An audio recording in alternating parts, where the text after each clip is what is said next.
I'm Adam Burns, and I'm the founder and teacher of the Athens TV class at Troy Athens High School in Troy, Michigan.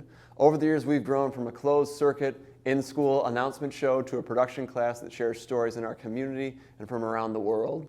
And we've won dozens of awards, prizes, official selections at film festivals across the country, and several students have gone on to pursue careers in film. So things were going great, I suppose, and they still are great in many ways, but of course then, COVID.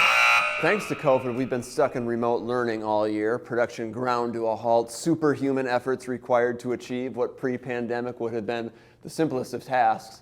It was all just a giant pain, and frustrations were mounting, and every day seemed like a new chance to call it off, and then we discovered Otter. I don't know if we use Otter how it's intended to be used, or if there's even more it can do to unlock stuff for us. But Otter, you have solved our biggest problem this year, file management. Now, pro tip for all the future teachers out there who might be using memory cards or external hard drives or anything in your class, students are not going to understand that these things take up space. If you want to film something 5 minutes in 4K, that's great, but you're going to pay for it down the road with software glitching out, computers overheating, stuff rendering for hours, messages constantly showing up that your computer can take no more. And that's in a normal year.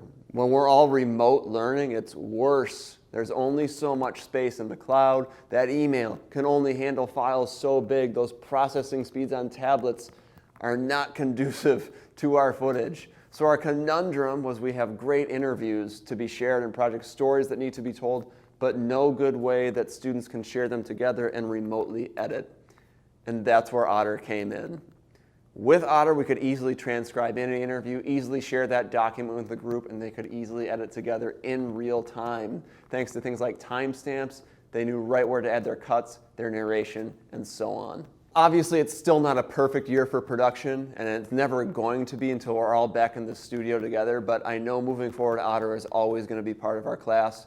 I think it really took us back to embrace writing, which is the foundation of everything that we do, and I'm so thankful we discovered it in this year of need for us. So thank you very much, Otter. Thank you for continuing to allow us to tell stories and work together in a year when students really needed that.